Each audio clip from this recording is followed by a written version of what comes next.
We have concerns with a number of the proposals put forth in the administration's budget. We understand that this is not going to be the final budget, but we think that we would be less than authentic as a Congressional Black Caucus and as representatives of our districts if we didn't push back on the proposals. The president himself said that there were tough choices to be made, that he definitely feels folks' pains.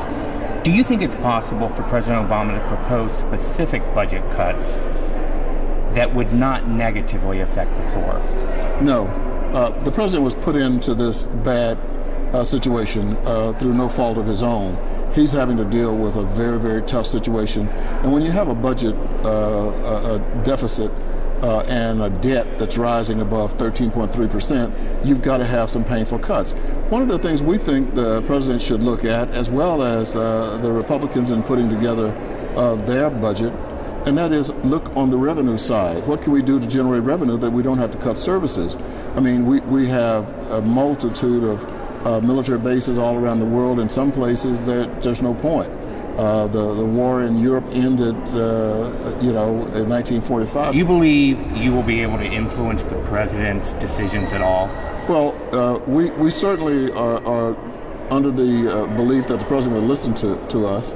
We're going to meet with the head of the OMB later on today. We're going to meet with the president himself. We're going to do everything we can to present our picture.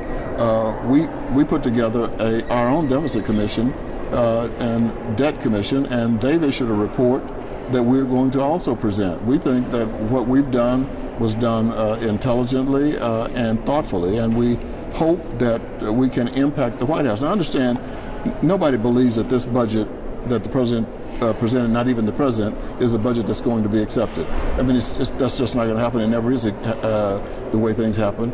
And so, to some degree, I think we'll have some impact on what the final document looks like. I believe you said that if the president were still a member, that he wouldn't even be able to support this budget.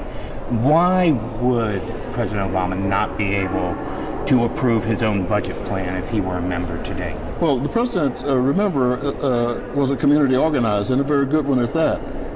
He would stand with us pushing against any cuts to the Community Development Block Grant Program.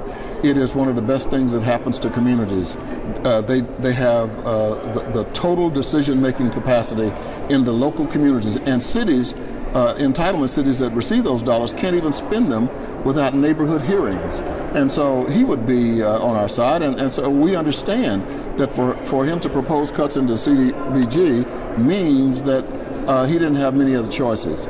And he probably expected, I'll bet money, I wasn't there, I'll bet money that when he and his staff talked about it, he said the CBC is going to oppose me on this. And I understand. So there's not, keep in mind that disagreement doesn't equal disaffection.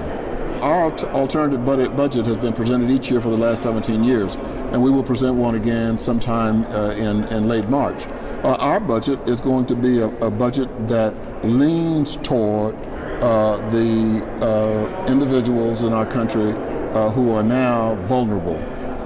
And contrary to popular belief, it's not just African Americans.